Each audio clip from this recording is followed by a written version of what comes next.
Hello everyone, this is Ben Pelham, PelhamPlanetaryResearch.com.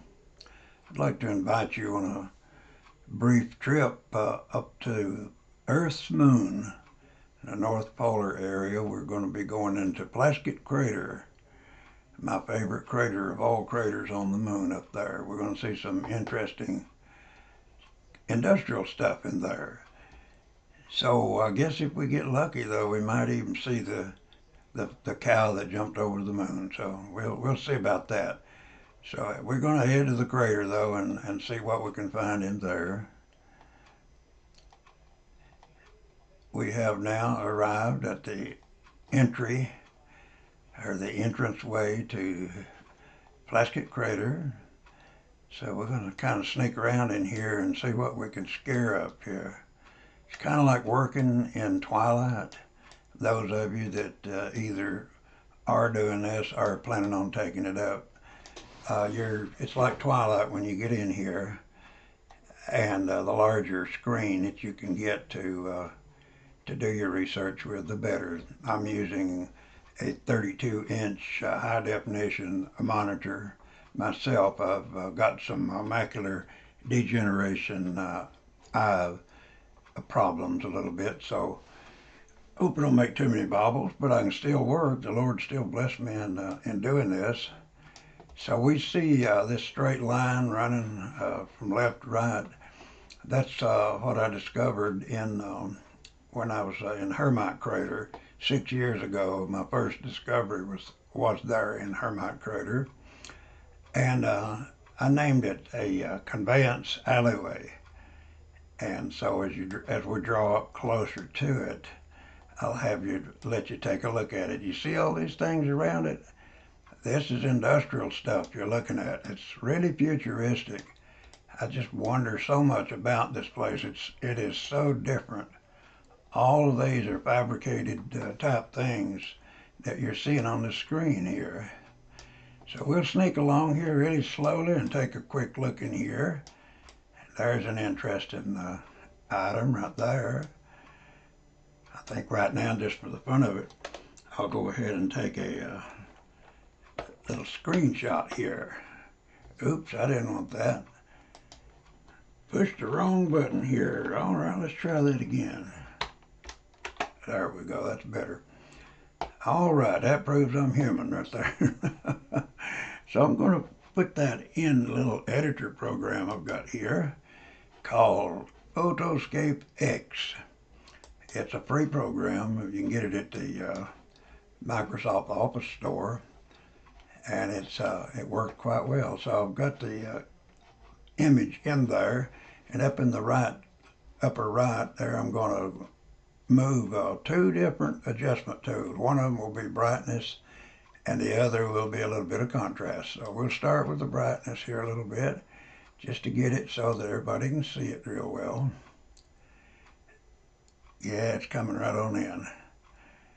Very unusual stuff in here. I mean, really unusual stuff. When you go to my website, PelhamPlanetaryResearch.com, you'll see a lot of images of Plaskett crater on there that I had put in there several years ago. Quite interesting.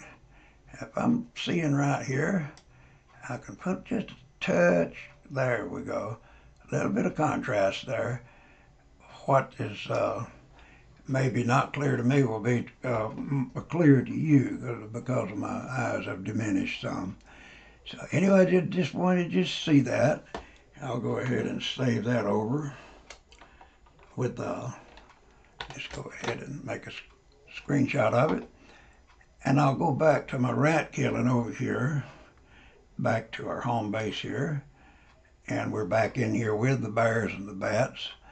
And I want to take you on up the line a little ways. And just sneak up here and see what we can find. There's a lot of stuff in here, as you can see. Those of you with good eyes, this is really a good show for you. I'd like to know who the aliens are that actually occupy this place. Whoever they are, in my opinion, they're really they're really running ahead of a lot of the other ETs out there in some of the other places. I think what I'm going to do is jump back in the conveyance alleyway here and just examine it a little bit more as we work from right to left. Gosh, you can just see all kind of things in there. Wow. Haven't been back here in a while. It's amazing to me still just how amazing this place is. We'll work on back this way a little more. I think probably I'll take me a screenshot here just for the fun of it. And we will check that out over here in our little editor again. I'll go ahead and knock that out of there. Take me a second to see how to do that.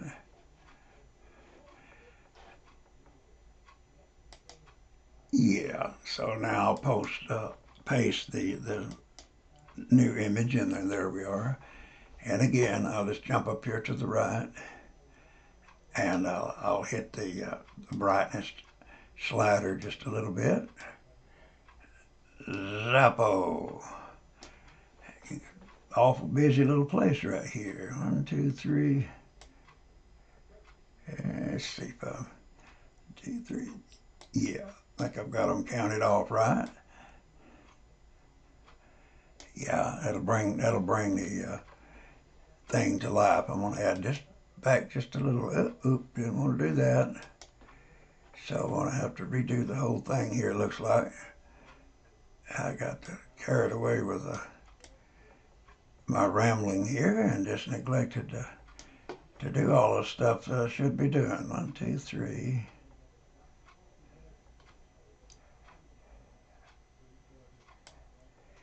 Okay. We'll let that stand where it is, and I'll go ahead and save it, and then again, just for the fun of it, and we'll go back to our rat killing here. Let's see here. Let me sneak back in here and get back in there among these aliens here. The people running this place, somebody asked me on a show that I was on. It's a kind of a internet show, David Zublick's show, and he asked me if I ever see any beings or any people there, and I told him no, I hadn't. But subsequent to that, it has become clear to me that they've long since been using AI to do their menial stuff. They run the machines and oil the machines and whatever the machines need up there. They can do it through AI. I had made a major discovery under the polar caps of Uranus, and I had it remote viewed, and to back up what I was seeing, what I had found under those polar caps.